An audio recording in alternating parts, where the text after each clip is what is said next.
I want to appreciate the NWN for making this platform available.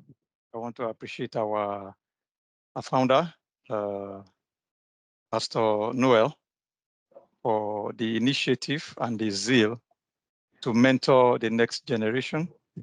And I want to also appreciate all our speakers this evening that are going to be talking to us, all professionals in their own field, compliment of the season. And I hope I'll be able to do some justice to our topic this evening. I'll just kick off right away. I just have roughly 15, 16 minutes. I'll be talking on shift work and fatigue. It's an area I'm very interested in because of the industry where I work. I've spent some time in the oil and gas industry, and they work on a very tight schedule. There's always a target to meet up, produce oil, dig some new wells, hook them on, produce more, emphasize on safety, deliver some target projects, some expansion, some new fields. So this has always been the target. So shift work is a familiar field for me.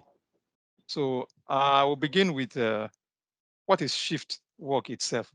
Shift work is a routine of periodic rotation of workers in groups doing the same work for a fixed time frame in a continuous relay.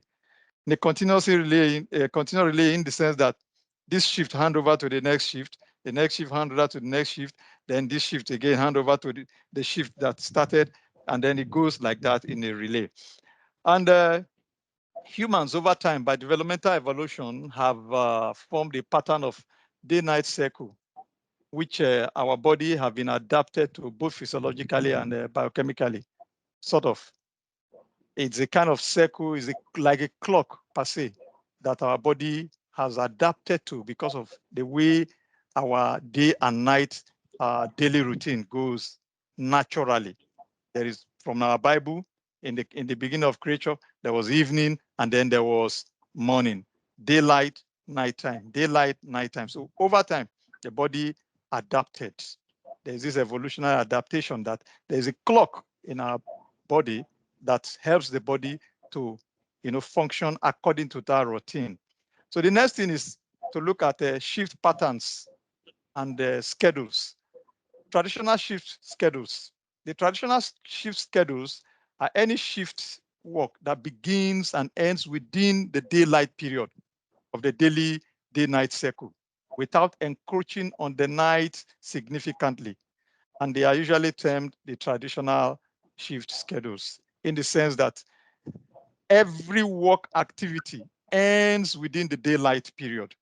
It doesn't extend so much. Even if it extends, it doesn't go beyond 9 p.m. So that is, if there is any overtime, it doesn't go beyond 9 p.m. Usually 6:37, daylight is gone. Okay, so from 7, 8, 9, or 6, 7, 8, 9. So 3 hours overtime. Usually most schedules either end at 6 p.m. or sometimes 7 p.m. So usually that remaining 3 hours is seen as overtime. So it does not go beyond that 9 p.m. By 9 p.m., everybody closes and then they have their nighttime to rest. And examples are the 8-hour, 8 a.m. to 4 p.m. schedule, or from 9 to 5 p.m., depending on which country. Then you have the 12-hour schedule, which is what most oil industries operate. It starts from 7 a.m. and ends at 7 a.m. Some start at 6:30 a.m. and ends at 6:30 a.m. schedule, where no one is required to work the night or odd hours. To the next slide, please. And then the non-traditional shift schedules, they come in varieties. And any shift schedule which deviates and extends significantly into the night period of the day is that's the night cycle of the standard 24-hour day is a non-traditional shift schedule. Examples are where you work hours of 8 a.m. I mean, where the work hours extend beyond 8 a.m. to 5 p.m. And then you are expected to work beyond that period to encroach significantly into your night time. And If you're working before 8 a.m. in the morning, for example, your work starts between 1 a.m. in the midnight, in the early hours, where we still have daylight not yet appearing, up till maybe 5 a.m. in the morning. So 1 a.m. to 5 a.m. in the morning, you're doing 5 hours in the nighttime. That period you're supposed to be at least asleep and resting. So that's the non-traditional work schedule. And then where you work at weekends or you're working during your holidays, the holiday time is meant that, for example, Saturday from Friday, most people close. So if you work between Friday, Saturday, and Sunday, you're working non-traditional shift hours. On holidays, on Easter holidays, Christmas holidays, and normal routine holidays, you're working at those periods. They are usually non-traditional. So one of the appeal why people do this non-traditional work shift is because it's flexible.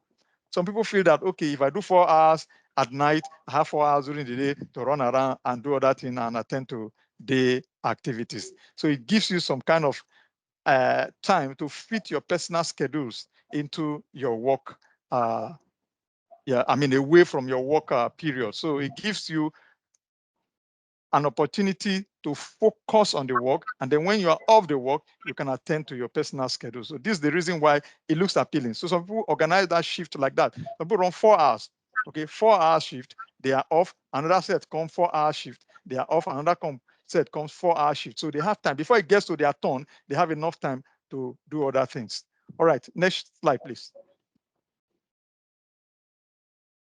These are just examples of non-traditional. 6 hours on duty, 6 hours off duty, continuous shift rotation, rotating period of continuous 12 hours, night shift with day shift within 24 to 48 hours time off being given. For example, in hospital, you have nurses who run a full 7 days schedule of night shift, 12 hours night shift. And then by the 8th day, they take time off. In some hospitals, 8th day and 9th day is time off. And then you start with day shift. So you've done night shift, you now move to day shift. You do day shift again for another 7 days. The 8th and 9th day again, you are off again. Then you switch over to night. So these are non-traditional shift schedules. Then 4 hours on duty and 6 hours off duty, continuous relay without any rest. That happens in some factories. That happens in some seagoing seafarers where they run night shift. And where you have factories that have a heavy schedule, they also do this 4 hours on, 6 hours off. Next slide, please. Next slide. Okay. The dangers of the non-traditional shift schedule. What are the dangers that are associated with it? These are the most important aspect that we want to consider tonight. The dangers of an improperly balanced work shift, especially the non-traditional or odd hours type, is the disruption effect it has on our human clock. That clock is called the circadian rhythm. It's a rhythm that patterns our body to know when it is daylight, to know when it is night. And that is what it's technically called. And the body's day-to-day activities are coordinated into night and day rhythm by that tiny part of the brain that is called the circadian regulator or the circadian clock, which function through chemical and hormones called neurotransmitters. These chemicals and hormones are the means by which this circadian clock is able to transmit signals to the different parts of the body. So they are called neurotransmitters. Next slide, please. Now, for us to understand how it works, I brought it in at this stage, looking at the circadian rhythm. What is it all about? It's a tiny gland in the brain that helps to regulate how our body functions during day and night. This clock helps to signal the body to become awake and active as soon as daylight approaches, and also to tone down and sleep once the nighttime or darkness approaches. So it tells the body, you notice that normally for you and myself, when it's getting to evening time, your body begins to sense that, look, nighttime is coming. You find out that you begin to switch off from daylight mode. Your activeness begins to reduce. You want to relax. The body begins to feel like, I need to relax. I need to have some rest. Before you know it, then the sensation of sleep comes in. You begin to feel drowsy.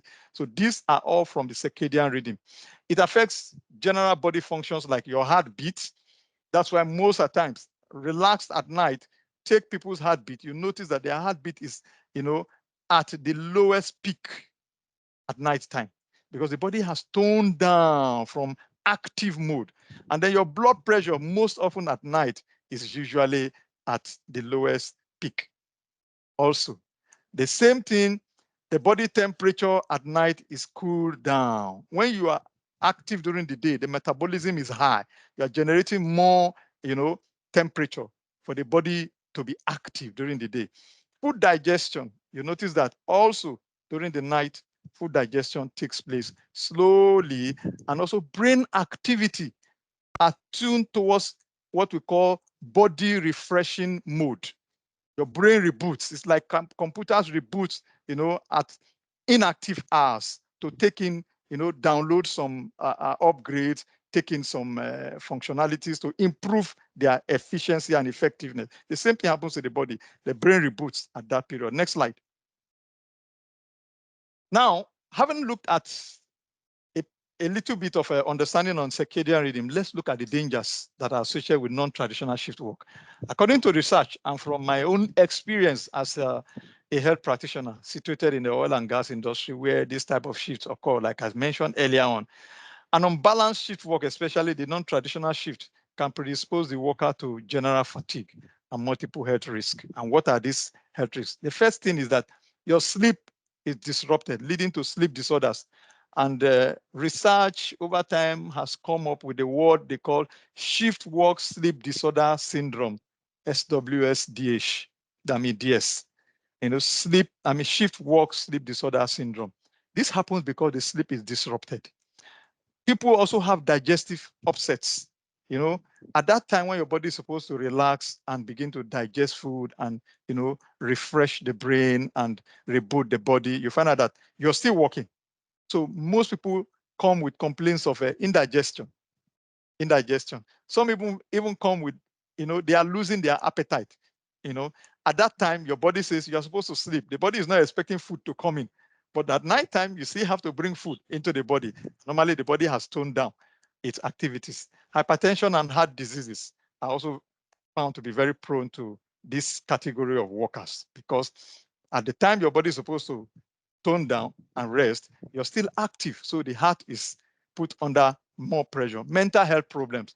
This comes as a result of the circadian rhythm disruption, depression, poor alertness, and inability to concentrate. Next slide. You have proneness to accident and workplace injury. Why does this happen? Because of poor alertness. The body is slow in responding at that particular period you are working. So it takes time for your body to adjust. And sometimes these adjustments may create issues because you begin to have sleep disorders for some people. And then you begin to have the brain having to, try to understand the confusion you're bringing in. Rather than sleeping at night, you're now making it to work during the day and then begin to find a way to recalibrate the circadian clock so that they can sleep during the day. Increasing research in this field has revealed that it could be a predisposing factor to other health issues, such as cancer, especially breast cancer and prostate cancer, have been associated that this particular shift work disruption in our circadian rhythm has been found to be risk factors. They are not the cause. They are only risk factors that can predispose to such cancers if people already have genetic predisposition to having them. Then increased family relational problems, divorce, like we say, in marriage, sex is an important factor. During the nighttime, human beings generally, that's when sex, happens most often. And then during the day, you want to sleep. During the day, madam is working. And then in the night, you are back to work. You're not there to perform your duty. So you see these contradictions. They come in over time. Madam grumbles. By the time you come and she wants you to perform and your body clock is saying, no, this is not the time to perform. So there will be some issues. So these have led to a lot of problems. Yeah, the monetary aspect is there, but then when these other emotional aspects are not balanced, at the end of the day, money cannot balance it. And then increased frequency of epilepsy. For those people who are exposed to epilepsy, I've had at least 2 cases offshore when I was on duty offshore. That has to do with some naval personnel who came on board. And then this guy just, immediately into epileptic attacks. Why was it? Because he's doing night duty. So we had to shift his duty. He has, of course, recognized over time, but because he was offshore, he need to do night duty. So they had to see how his shift can be moved away. He stays during the day, and the other guy does the night. So, and then we discovered that this particular event reduced. So this one was a practical experience I had. Then alcohol binge syndrome. You know, you are on nights, and most people, once they have that little opportunity because of their shift routine, the little opportunity they have, just a few 2 hours, they binge on alcohol. See, because I may not have time again to have this time to relax. So they see alcohol like the only means to relax. Or even some people even see it as a means to sleep. They are looking for sleep. Sleep is not coming. So they just binge on it and overdose themselves so that the thing can knock them down and then they sleep off. So a shift worker loses about 1 to 2 hours of sleep per every 24 hours. That's what research has seen. And if you calculate that 24 hours, you are losing 1 to 2 hours. Let's even assume you are losing just 1 hour every 24 hours due to your shift. Over time, you see what you are accumulating. In 7 days, you have accumulated 7 hours of lost sleep. In another 7 days, calculate it like that over time. You come to find out that the body is gradually being shortchanged if that is not properly balanced. And now let's look at fatigue. This is one of the most important aspects that comes after losing sleep and trying to disrupt our circadian rhythm over a long time. Fatigue sets in. We've lost a lot of hours. It's a feeling of over-tiredness. You're always feeling tired, feeling overused, and it's associated with low energy, associated with decreased motivation, and a strong desire to rest, relax, or even sleep. And if this is not addressed, it results in mental or physical breakdown, which interferes with your daily routine activities negatively, of course. And then symptoms of fatigue. There is quantifiable reduction in general performance, both in effectiveness, that is your speed. The accuracy at which you deliver your job is also reduced. There's poor attention and concentration at work. Like we said earlier on, this disruption in sleep, where you are always feeling, you are short of sleep. So that leads to concentration issues at work. Then over time, there's what we call risk normalization. What you will see as danger, because of over time, you are exposed to a lot of stress and fatigue on your mental system due to unbalanced shift. You find out that what normally would have been a risk, you will not see it as a risk. You are operating a machinery that you are supposed to apply a guard that will protect the machinery from, hooking on your PPE and turning you into a risk. You may just feel that, man, it's not necessary. You just go ahead and press start. And then before you know it, there's an accident. So there's also decreased situational awareness. When somebody is feeling tired and fatigued, is he going to take care of the little issues that he's supposed to notice around as dangers in his environment, especially housekeeping? There are things scattered here and there. He doesn't even have time because he feels so tired. So there's also low morale or low motivation. Next slide. So what are the general approach to fatigue management? One thing I always say to my candidates is, man, know thyself. This was a statement made by Socrates. Man, know thyself. It was also repeated by his protege, Aristotle. So know your limits. Your body has limits. Once you are crossing it, take a firm corrective action immediately. Let your supervisor know that, look, I can't go beyond it. There need to be a shift. There need to be a rearrangement. I've had to do that for many departmental heads most of the time. I noticed that their workers are going into some fatigue. A particular worker has been on night duty for continuous nearly a month. And you look at him, you know that he's going to fatigue. So you talk to the HOD and this guy is reaching his limit. You call the person first and talk to the person. So regulatory control, like the ILO work sleep and the rest hour monitoring log to ensure that employers and employees account for and do self-auditing in their work life and their work rest balance. In some workplaces, they have to monitor and log the amount of hours you have spent actively on work and then the amount of hours you have spent sleeping. Somebody goes to check during your sleep time, whether you are actually sleeping or you are operating your phone or you are watching TV. That's important because they want to ensure that you rest before you return back to work so that you don't get into this fatigue mood. Then monitor and control workplace overtime schedule. Like I said, some places, they will not give you overtime beyond 3 hours. Once you do overtime 3 hours and the work is not finished, well, they need to look for other workers who have rested to come and do it. You need to go and rest. Continuous workplace personal occupational health surveillance, e.g., routine health and wellness checks, annual fitness to work medicals, which companies do. These are medical and health surveillance to check for workers that are in fatigue. We normally ask them also to report to their supervisor. Or if you can't report to your supervisor, see your doctor.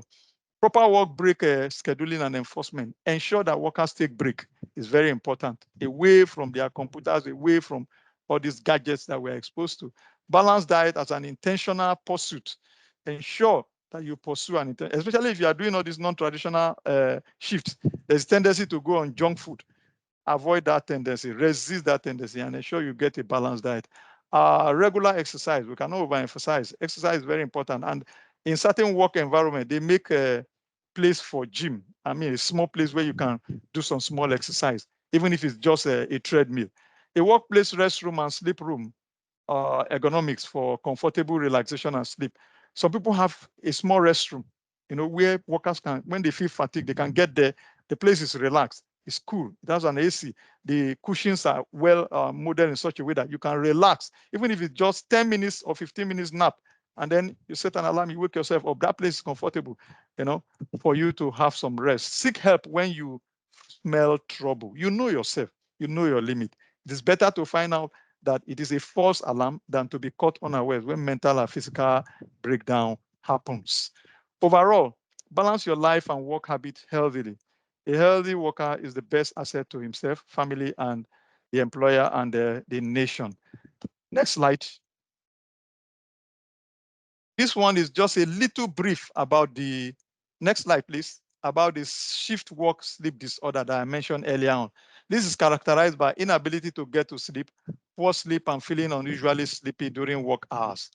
This condition requires medical intervention by a professional. It's not something you can just overlook, because if you overlook it over time, you move from that sleep work disorder into depression. Some people even go into what we call sleep apnea, situation where they are sleeping and they are not getting adequate sleep, and then that begin to impact on their cardiovascular health.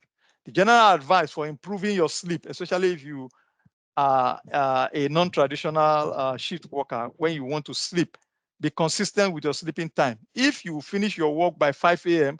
and you want to do something for 1 hour and then sleep from maybe 7, that's 7. Ensure that you bring and tone everything down and get to the bed where you sleep. Maintain a good sleep hygiene. What is sleep hygiene?